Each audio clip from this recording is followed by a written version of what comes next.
Kembali bersama Mas Kodari dalam DBS To The Point. Mas Kodari, kita sudah sebut beberapa tadi, ada Menteri Nila Muluk, ada Menteri Anies Baswedan. Sekarang kita bicara soal Susi. Tadi ada bilang ini ada soal portofolio, lalu kemudian yang satunya lagi ada soal publikasi. Soal Susi, karena setahu saya Susi itu dalam berbagai survei itu hat-trick, selalu menjadi paling Menteri, atas. paling, apa penjelasan Anda tentang ini?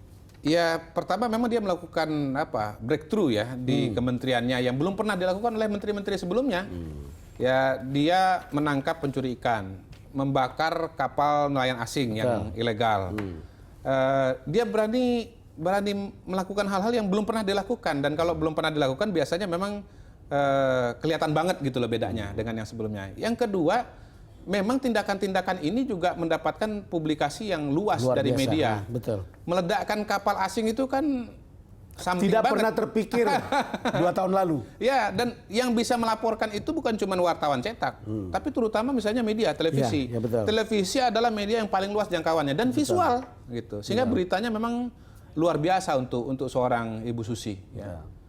Sebetulnya di situ justru menariknya Bu Susi. Kalau kita bicara mengenai masyarakat yang terdampak langsung dari kinerja Bu Susi, mungkin agak terbatas juga. Karena kan mungkin nelayan, ya kan. Kemudian orang-orang yang hidupnya tergantung kepada perikanan begitu. Tapi karena publikasinya begitu luas, akhirnya ya beliau menjadi menteri yang paling dikenal. Ujung dari kita adalah ikan tidak langka, iklan mungkin ikan lebih murah, sementara nelayan juga lebih sejahtera. Betul, betul. Okay.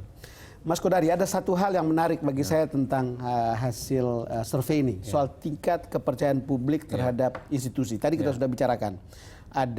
Tapi yang menarik untuk saya adalah KPK sangat tinggi, itu 82%. TNI tadi nomor 2, Presiden nomor 3. Saya ingin menyoroti soal KPK ini. Kepercayaan ini kenapa? Ya tentunya dilihat dari dari aspirasi masyarakat dan dilihat dari capaian-capaian atau kinerja dari lembaga yang bersangkutan. Jadi kalau antara harapan publik, aspirasi publik dengan kinerjanya itu paralel, biasanya tingkat kepuasan atau tingkat kepercayaannya tinggi.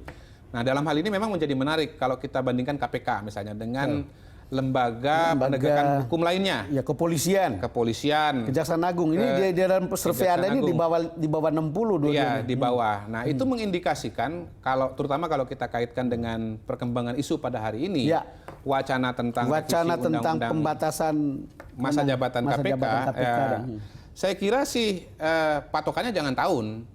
Tapi patokannya bisa hal-hal yang lain yang lebih berorientasi kepada kinerja, katakanlah begitu. Atau kalaupun misalnya mau dipakai hasil survei sebagai suatu patokan, KPK itu menjadi tidak relevan. Dengan kata lain, kalau mau dibubarkan itu baru layak kalau hasil surveinya kepolisian dan KPK kepuasannya atau kepercayaannya lebih tinggi daripada KPK. Gitu loh. Polri maupun Kejaksaan lebih tinggi dari KPK.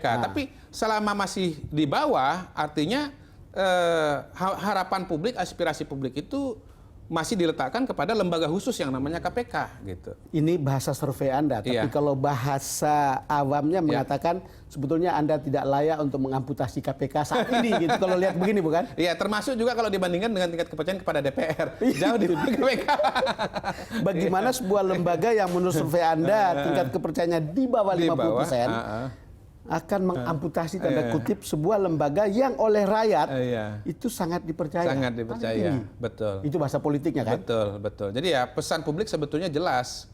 Tolong KPK jangan diutak-atik, tolong KPK jangan diapa-apain, tolong KPK jangan dihilangkan atau dilemahkan. Karena kalau melemahkan itu atau yang melemahkan itu soal tingkat kewarasan tanda kutipnya kayak gimana? Ya minimal publik akan, tadi kembali, publik itu punya harapan, punya aspirasi. Saya tidak berani mengatakan itu kewarasan atau nalar ya, nanti takut terlalu berklaim. Saya bilang tanda kutip. Tapi demokrasi harus melihat opini publik. Gitu. Demokrasi harus melihat opini publik. Artinya kalau DPR adalah wakil rakyat dan survei ini mewakili opini publik, apa yang Anda ingin teruskan? Ya, tentunya proses revisi KPK jangan bertentangan dengan harapan publik. Jangan bertentangan dengan aspirasi mereka terhadap KPK. Mas Kodari, terima kasih sudah datang ke DBS To The Point. Sama-sama. Pemirsa, demikian perbincangan saya dengan Direktur Eksekutif Indobarometer Muhammad Kodari. Terima kasih karena Anda sudah bersama kami. Dan sampai kita jumpa pada The Best to the Point episode berikutnya.